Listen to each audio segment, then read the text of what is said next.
Mga brothers, welcome back sa ating motorcycle test ride review. For today's episode mga brothers, nandito tayo ngayon sa Rusi, Olongapo.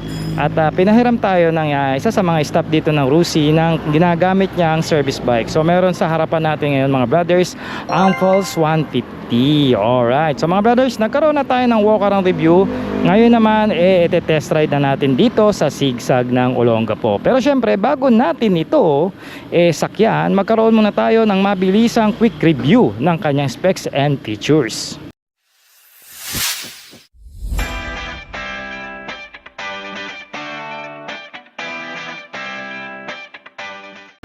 Okay mga brothers, isa itong commuter scooter, no? Masasabi ko dahil meron siyang malapad na floorboard. Ayan, and then pwede ka pa rito mag cruising position dahil pwede kang mag foot forward. Alright, so meron tayo ritong malalim na pockets.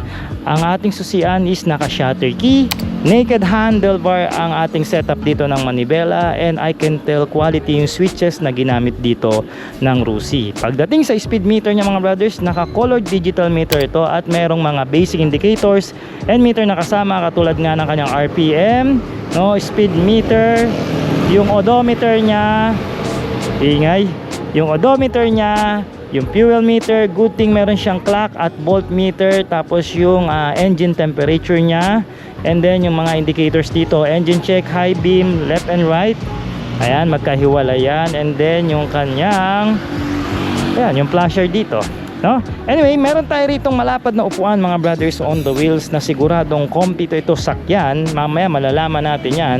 At meron tayo ritong malaking under seat compartment na kakasya ang isang open face tsaka half face helmet. Ang ating gas tank nandito na rin na merong 5 liters fuel tank capacity. At ayon nga sa may-ari, pumapalo ito ng mga 40 km per liter pagdating sa kanyang fuel consumption. Grab bar natin dito, solid po na bakal yan mga brothers.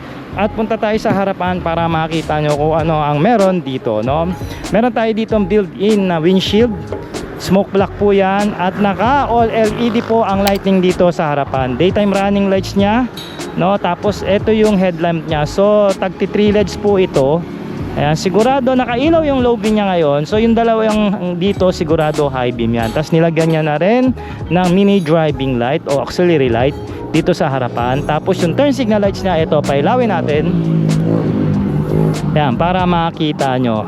So di ba, LED rin yan mga brothers. At pairing checks, okay na rin, no? May pagka-flexible na rin, hindi naman din ganun kakunat na ang mga kaha ng Rusi. Naka-front telescopic fork tayo dito sa front suspension mga brothers, at naka-front disc brake tayo rito na mayroong single path piston caliper.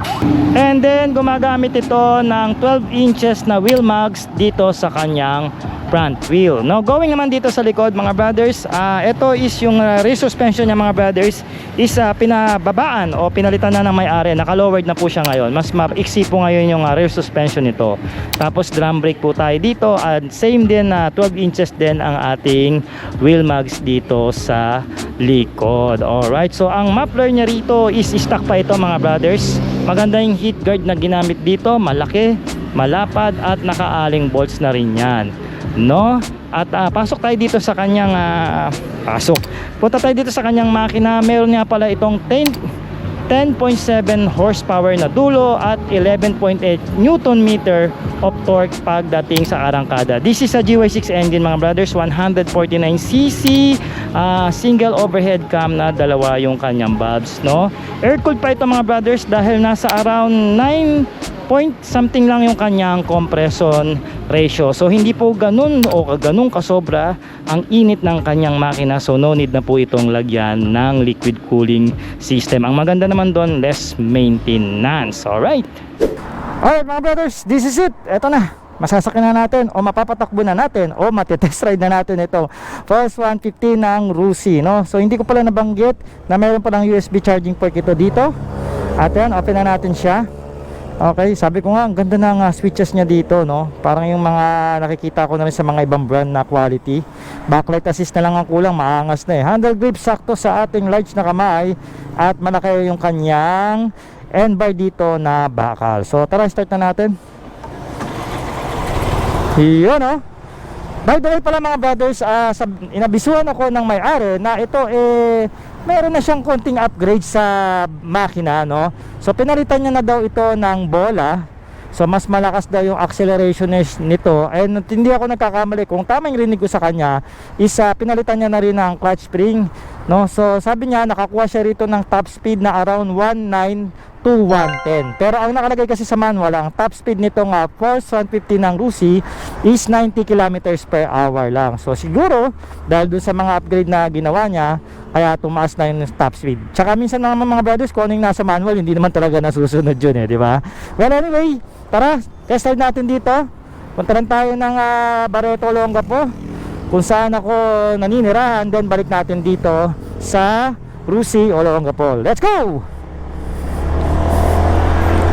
Aha! So una muna natin pag-usapan dito yung riding ergonomics nitong motorsiklo. By the way, pinalitan na rin pala rito yung side mirror nitong motor na ito. Mas maangas, no? Anyway, balik tayo. No, I can feel na comfy ako dito. Yung handlebar niya medyo ano lang naka-forward konti. Pero kung ako medyo lalapit ko to dito, na-adjust naman to dito, wala namang problema. Sakto na sa akin yung taas ng handlebar mga brothers. For the reach na 20 inches lang ang aking braso, maiksi lang po ako. And for the seat height, ang baba kasi tinan nyo na in-upgrade niya o pinalitan niya na yung rear suspension. Mas bumaba ngayon, parang naging 740mm na lang yung taas nito. As I remember, nasa 760mm ang seat height nito. So sa mga Pilipino na 5'5" pababa, hindi kayo mahihirapang i-manage itong si Force 150 ng Rusi, no? And then yung kanyang ground clearance around 123 ang kanyang ground clearance. Mababa lang po siya, para lang ang datingan niya is Honda PCX, no? At siyempre pagka mga ganon, wag natin ilagay sa alanganin yung scooter sa mga sobrang lalim na lubak. Pero yung mga lubak na typical naman meron dito sa Pilipinas, kayang-kaya naman ma-overcome ng motor na ito. Alright, I like yung pagiging comfy ng upuan nito. Ang lapad. So kahit maskulado o malalapad kayo na rider o matatangkad kayo dito, siguradong hindi kayo kakapusin. Tsaka malaki yung room. Ito. So kahit mga I guess 5'5" pataas kayo dito, siguro naman hindi kayo sasabit dito sa pinaka parang room dito sa baba, no? Tsaka gusto ko nga meron siyang put forward position. Sakto ako no? Mas relax yun, tingnan nyo. Di ba? No? So pagdating pa lang dito sa kanyang riding ergonomics mga brothers, hindi ka na mapapaya na sa binibigay nitong ng Rusi Force 150. Talagang napaka comfy niya, no? Alright, so testing naman natin ngayon yung kanyang arangkada. Since ito nagkaroon na ng konting upgrades yung may-ari. Tingnan natin Sabi niya mas lumakas daw yung arangkada simula nung na palitan niya ng bola at saka clutch spring. So makikita natin dito yan. Tara. I can feel. Maganda yung acceleration. Konting tiga ko, mararamdaman ko kagad na may power siya. I guess nasa 5,000 RPM. Doon ko nararamdaman yung bigla siyang lulugso o lulundag. Yan ang ganda ng acceleration niya, no?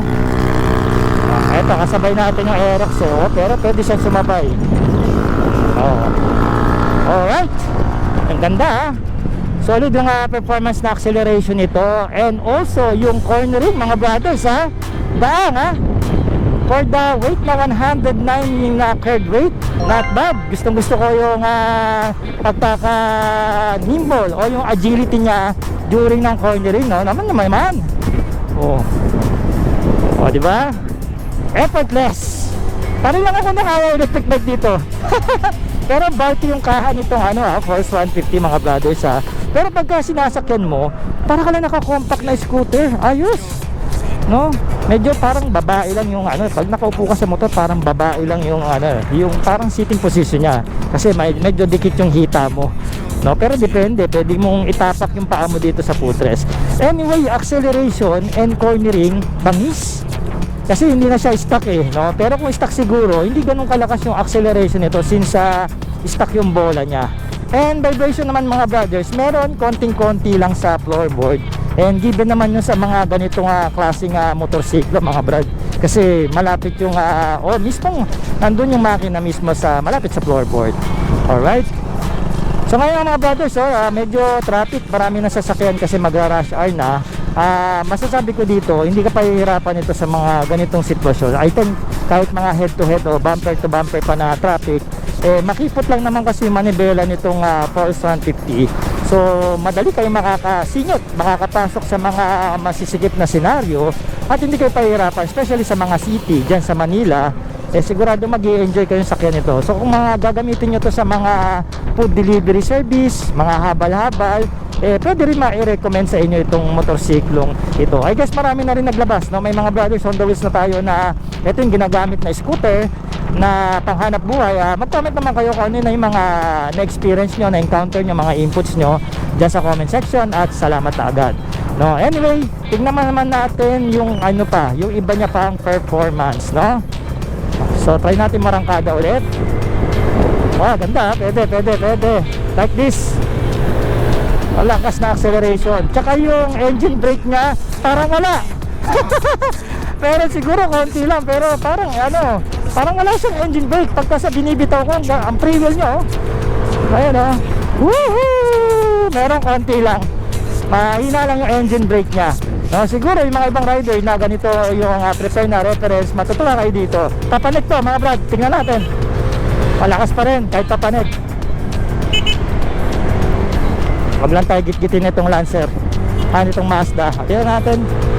Ay, sagad natin yung acceleration. Lakas! Gusto ko. Yes! Up! Tayo mamreno, mag-overshoot? Hindi. Alright, maganda yung cornering nya.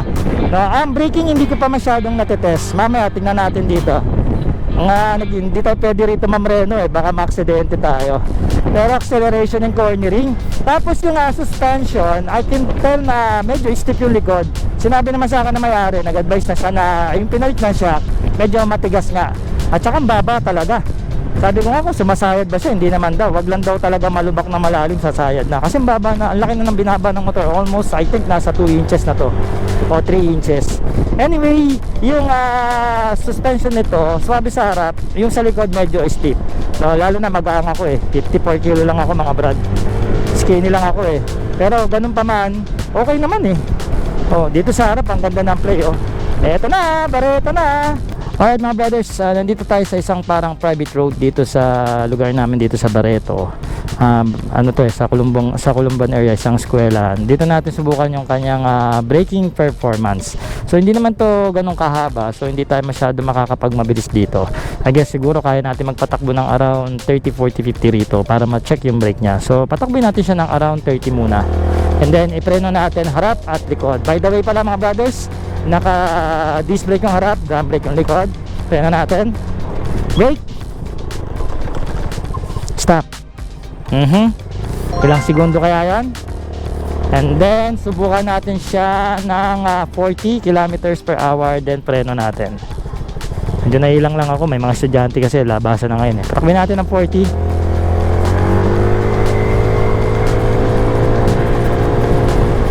Brake. Stop. Medyo hindi ganun kalakasan yung preno niya mga brothers, which is tama lang para sa ganitong scooter. Pero kasi ang lakas kasi ng acceleration niya. Pero isa pa, tatakbuhin natin ng around 50 kung mapi-50 natin to. Pero 40 lang tahan Brake. Stop. Diba? Pero I can tell na maganda naman yung response ng preno. Wala akong naramdaman na sumayad siya o tawag dito nag-i-skid yung preno. Wala naman. And by the way, hindi ko pala nasabi, meron pala tayong stop start na features. Ayan, namamatay yung motorsiklo pag humihinto tayo.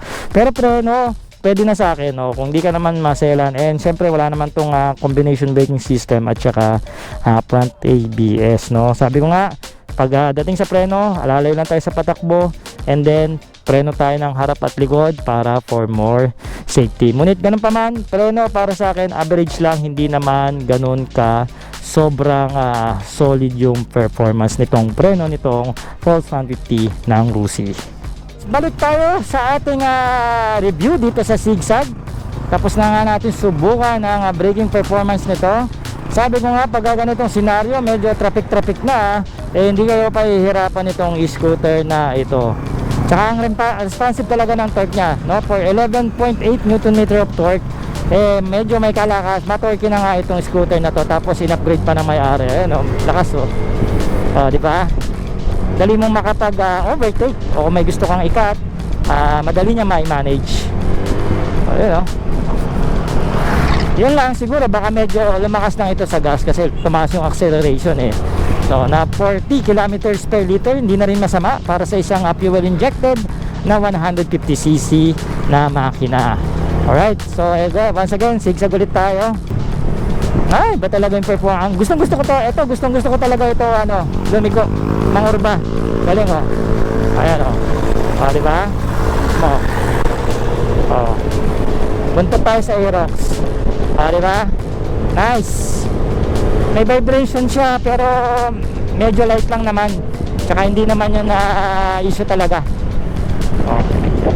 Sarap, oh. Ganda sa kurbada,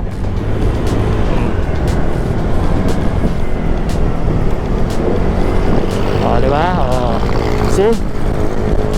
Napaka-solid niya magkurbada. I guess ang pinaka-highlights talaga ng scooter na to, yung cornering performance, no?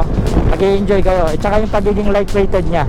Ang gaang niya lang, malaki lang yung kaha niya, pero sa gaang 109 kg lang yung kanyang carb weight. So, yeah, napaka-solid. So, kung na power to weight ratio, hindi issue dito sa motor na ito kasi magaang lang siya. So, malakas talaga siya o mabilis talaga siya makakaahon sa arangkada. Yun. Yun lang, sayang hindi pa ginawang disc brake ng Rusi sa likod, no, para talagang mas maganda yung braking power niya, no, kasi naka drum brake pa tayo o kaya nilagyan nila ng CBS features para mas solid. Ngunit ganun pa man, para sa isang budget o affordable na fuel injected na 150cc na scooter, pwede na to, di ba? Lalo na kung naghahanap lang naman kayo ng pang service nyo yan sa Manila, pang point A to point B, no, pang food delivery service, no, pang habal-habal, pwede na to. Lakas din naman ayos solid, sumasabay din naman okay, no. Diba? Pwede, malakas, right. Sasabayan ko lang yung Aerox pwede, diba? Kahit traditional GY6 engine siya, fuel injected naman siya, mga brother. So kahit papano, nakakatipid tayo sa gas, at the same time hindi tayo mabibitin sa power. Alright? Ayan, di ba? Lakas, nakakatuwa to scooter na to. Fun ride, sakyan, lalo na pagka sa mga, siguro sa city, no, dito sa Sigsag talaga ma-enjoy mo ang ganda pa ng view. Alright? Di ba? Ayos. So anyway, mga brothers, kung nagustuhan nyo pala yung episode natin, mag-comment naman kayo ng yes, no? And also yung presyo, pakita natin dyan sa screen para may idea kayo kung maglalabas kayo ng cash o gusto nyo kunin ng terms. Nandyan yung down payment nya, and then yung 1 year, 2 years, and also yung kanyang 3 years, no? Once again, ang nagustuhan ko dito, highlights natin yung motor. Maganda yung cornering performance nya, forma nandito rin, no? And syempre, at pagdating naman sa performance ng makina, matorque itong motor na to, siguradong magugustuhan nyo. Lalo na kung ma-overtake kayo na rider, siguradong patok na patok sa inyo to.